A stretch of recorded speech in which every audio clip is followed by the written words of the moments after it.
जानुवारियाव international day of जगानि मुलुगनां सानखौ बेवहाय आसामनि मानगोनां chief minister doctor Himanta Biswa Sharma बिथांनि नुजाथिनायाव फालिनाय जादों आरो बेवहाय बिटिसि सरकार आरो बाक्सा डिस्ट्रिक्ट लोगोसे आसामनि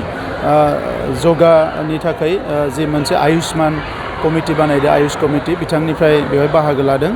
आरो जोबोद मोजाङैनो फालिनाय जादों। लोगोसे जोंनि प्राइम मिनिस्टार नरेन्द्र मदि बिथाङा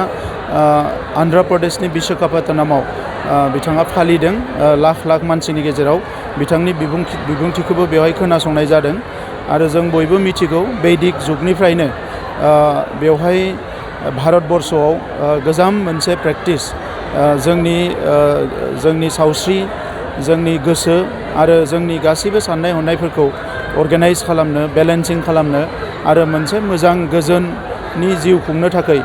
योगा प्रेक्टिसा गोबां बिहोमा होबोदों आरो दिनैनि बे हाबाफारिनि गेजेरजों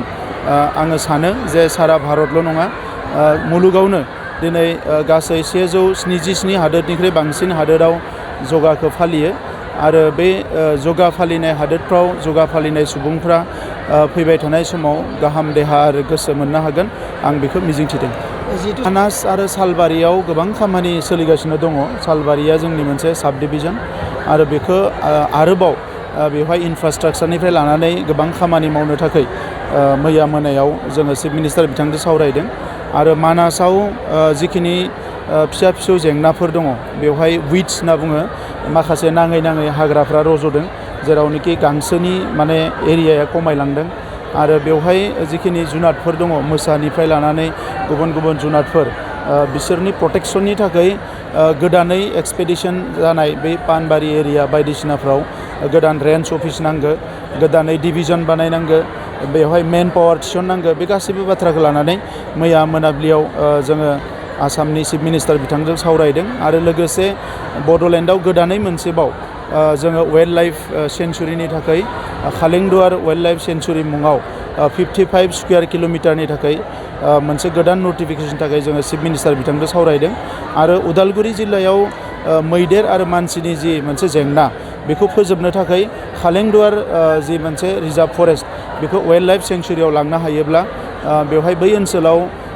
मैदेरफ्रा खुनु डिस्टारबेन्स गैयाजासे बेवहाय थानो हागोन